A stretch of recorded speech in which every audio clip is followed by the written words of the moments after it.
बड़े बड़े वजीर आते हैं दिल्ली से, वजीर आजम साहब आते हैं, कहते हैं तरक्की का एक नया दौर शुरू हुआ है 5 अगस्त 2019 के बाद, विकास आया है। पता नहीं ये विकास कहाँ आया, लेकिन सोमवार तक तो ये विकास साहब नहीं पहुंचे।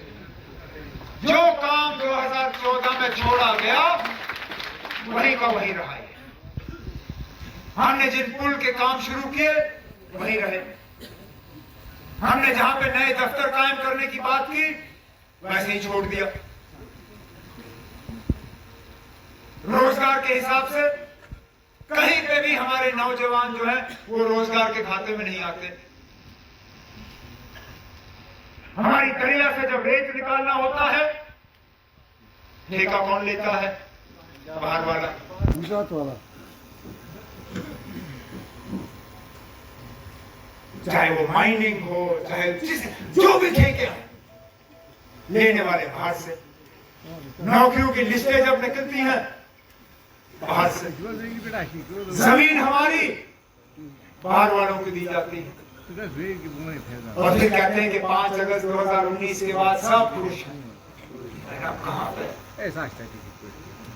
घसीट घसीट के सरकारी मुलाजमों को लिया गया था प्रधानमंत्री के उस जलसे में।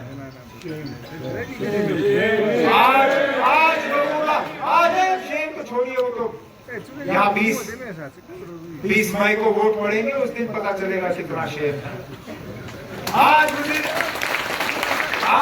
राफेला को अफवाह याद आया। 10 साल हो गए इनकी हुकूमत को, आज 2011 से मैंने वजीर आला के तौर पे ये लड़ाई लड़ी कि जम्मू कश्मीर से अब अफवाह हटाने का काम होना चाहिए। उसकी मुखालफत कहां हुई?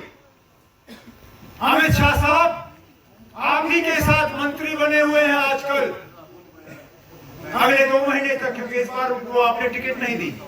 जनरल वीके सिंह साहब वो चीफ ऑफ आर्मी स्टाफ थे जब मैं वजीर आला था, उनको जरा बुला के पूछिए उस वक्त अफवाह हटाने पे उन्होंने रोक क्यों लगाई, उन्होंने उसको सैबोटाज क्यों किया, उन्होंने क्यों कहा उस वक्त कि आर्मी ये नहीं मानेगी।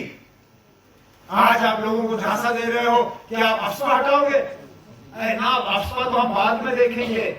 मैं कहता हूं फिलहाल आप जरा हाईवे पे हमारा चलना ही आसान करिए, हम उसके लिए आपका शुक्रिया करेंगे ना। अफवाह हटाने तो दूर की बात, पहले ये कॉन्वॉय के चलने के दौर पे जब हमारी गाड़ियों पे ये डंडे बरसाते हैं, जब हमें ये काले काले झंडे दिखाते हैं, जब हमारी गाड़ियों को ये सड़क से उतारते हैं, खुदारा कम से कम उस पर आप रोक लगाइए, फिर हम मान के चलेंगे कि आप अफवाह हटाने की जो है ये उम्मीद लगाए बैठे हैं। यहां जो पकड़ दकड़ का सिलसिला चलता है, कितने सारे हमारे नौजवान आज भी जेल में हैं, इस रियासत से बाहर, उनको वापस लाने का काम करिए, उनको छोड़ने का काम करिए। और ये जो नया सिलसिला आपने शुरू किया है, NIP पसंद लीडरों के बच्चों को, पोतों को, पोतियों को, उनसे अखबारों में इश्तिहार लगवाना, किस लिए? बिल्कुल वही दौर आप शुरू कर रहे हो जिसका हमने भी खमियाजा भुगता है।